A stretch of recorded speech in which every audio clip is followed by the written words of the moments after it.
കൊല്ലം പരവൂരിൽ തൊഴിലാളികൾ തമ്മിലുണ്ടായ സംഘർഷത്തിനിടെ പരിക്കേറ്റയാൾ മരിച്ചു. 61-കാരനായ വിജയനാണ് ആശുപത്രിയിലേക്ക് കൊണ്ടുപോകവേ മരിച്ചത്. ജോലി ചെയ്ത പണം സംബന്ധിച്ച വാക്കേറ്റമാണ് സംഘർഷത്തിന് കാരണം. പ്രതി രതീഷിനെ പോലീസ് അറസ്റ്റ് ചെയ്തു.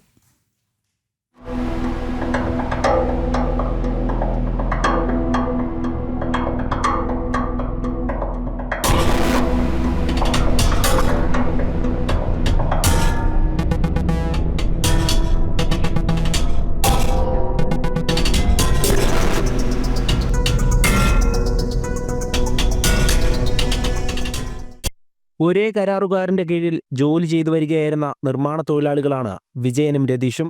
പുത്തൻകുളം ജംഗ്ഷനിലെ ചായക്കടയിൽ വിജയൻ ചായ കുടിച്ചുകൊണ്ടിരിക്കുമ്പോഴാണ് രതീഷ് അവിടേക്കെത്തിയത്.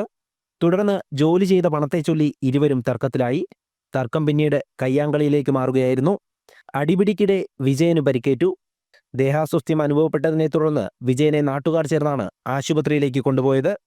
എന്നാൽ പോകുന്ന വഴിക്ക് തന്നെ വിജയൻ മരിക്കുകയായിരുന്നു. സംഭവത്തിൽ രതീഷിനെ പരവൂർ പോലീസ് കസ്റ്റഡിയിലെടുത്തു. കൊലപാതക കുറ്റത്തിന് കേസെടുത്ത പോലീസ് രതീഷിന്റെ അറസ്റ്റ് രേഖപ്പെടുത്തി. കൊലപാതക സമയം രതീഷ് മദ്യലഹരിയിലായിരുന്നുവെന്ന് പോലീസ് അറിയിച്ചു.